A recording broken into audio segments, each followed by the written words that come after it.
রহমতুল্লাহি ওবরাকাত।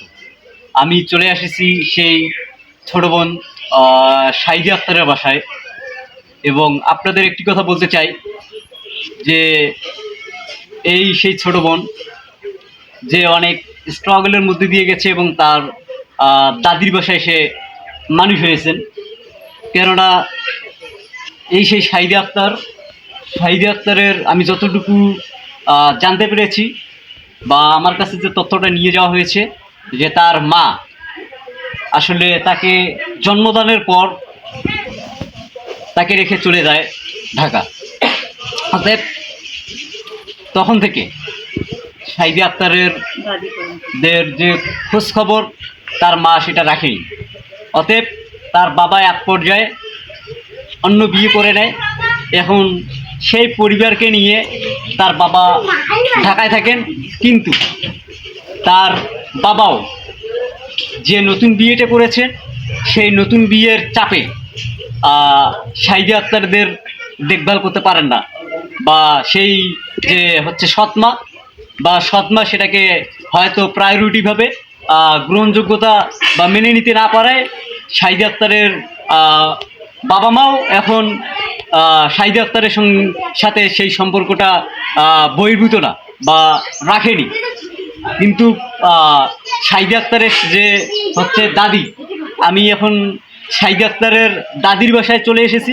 কেননা সাইদি আক্তারের দাদি এবং সাইদি আক্তারের যে বিষয়টা সেটা অনেক রিকোয়েস্ট আসছে যে সাইদি আক্তার যেহেতু আমার নাতনি হয়, বাবা তার আমার স্বামী নেই, সাইদি আক্তারের দাদির কথা বলতেছি, যে আমার স্বামী নেই, আমি নাতনিকে নিয়ে খুবই চিন্তায় পড়ে গেছি।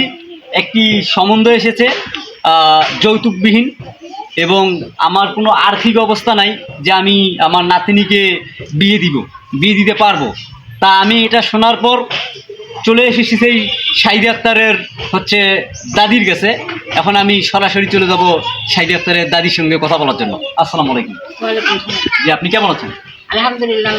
যে আপনি বারবার যোগাযোগ করার চেষ্টা করছেন, এবং আমাদের এক সহকর্মীর দ্বারাই হয়তো আমাকে বারবার খোঁজ করার চেষ্টা করছেন।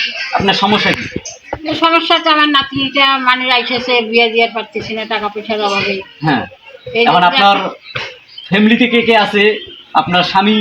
আমার স্বামী নাই, মারা গেছে। মারা যাওয়ার 20-25 বছর হয়।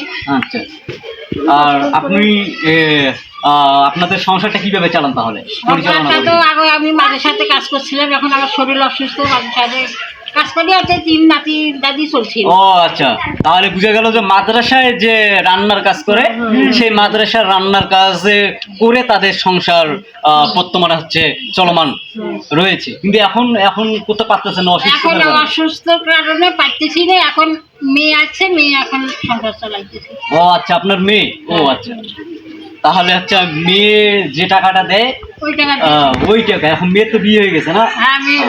আচ্ছা, তাহলে তার মানে হচ্ছে ওনার এক ছেলে এক মেয়ে। অতএব ওনার মেয়ে এখন ওনাদের ভরণ পোষণ করছেন ওনার স্বামীর বাসায় থেকে। ঠিক আছে, তাহলে তার বিয়ের যে বিষয়টা, এখন ছেলে কি করে?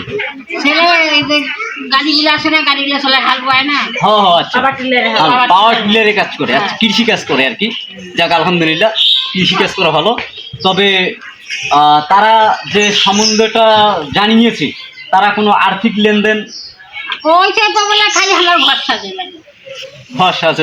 আচ্ছা, এখন আমার কথা শোনেন, ঘর সাজা বলতে কি, অনেকে আছে যে ঘর সাজিতে লক্ষ লক্ষ টাকা চলে যায়, এটা তো হবে না। ঘর সাজার যেহেতু আপনাদের যে বিয়ের, তা আমার কাছে কি প্রত্যাশা করে, মানে খাওয়া দাওয়ার বা হচ্ছে এই ধরনের সামথিং কিছু হেল্প, বা আমাদের তো পক্ষে, বা বাকিটা আমি আল্লাহ ভরসা। এখন অডিয়েন্স বা যারা আছে বড় ভাইরা, তারা যদি এগিয়ে আসে তাহলে আল্লাহ না জানি কিছু একটা হতে পারে।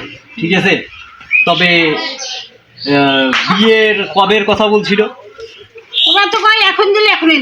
না, এখন একটা প্রসেসিং এ আপনার মানে আপনাদের কোনো গোছানো কোনো টাকা আছে?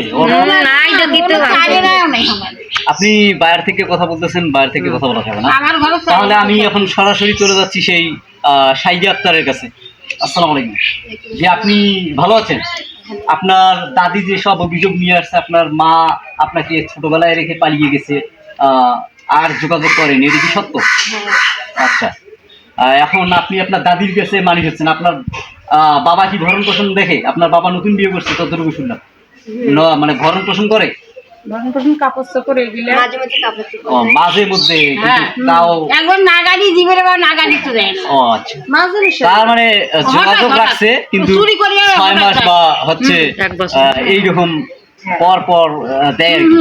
তা আপনার বিবাহের সম্বন্ধের জন্য অনুরোধ করছে, আপনি কি বিবাহে স্বেচ্ছায় মানে মত পোষণ রাজি আছেন? আপনি কোন ক্লাস পর্যন্ত পড়ালেখা করছেন? এরপরে পড়ালেখা করেনি? আপনার বয়স কত? 18 বছর। আচ্ছা, এটা জন্ম নিবন্ধন 18 বছর আছে কি? আচ্ছা, তা ঠিক আছে, আমি আল্লাহ ভাষা দেখা যাক। আপনারা দেখলেন, এবং হচ্ছে সাইদি আক্তারের সাথে আমি কথা বললাম। তা খুবই মর্মাহত অবস্থা, যে দুঃখের ভাষা কি বলবো, যে কন্যা সন্তান হওয়ার পরেও মায়ের এতটুকু দরদ হয়নি, মা ছেড়ে চলে গেছে। তা আপনারা সকলে এগিয়ে আসবেন যেন আমরা এই মাহিন হচ্ছে বোনটাকে আমরা বিবাহ দিতে পারি। কারণ সৎ মায়ের অত্যাচার ভিন্ন রকম, তবে সব ক্ষেত্রে সৎ মা ভালো হবে তা না, আবার খারাপ হবে তা না। তবে আমরা চাই যেন বোনটি ভালো একটি ফ্যামিলি পাক, এবং মায়ের যে অভাবনীয়টা সেটা যেন তার শাশুড়ির কাছে, তার শ্বশুর বাসায় গিয়ে সেটা হচ্ছে পূর্ণতা পাক। তা সকলেই দোয়া করবেন, এবং বিস্তারিত আরও আপডেট জানানো হবে। আজকে এ পর্যন্তই। আসসালামু আলাইকুম ওয়া রাহমাতুল্লাহ।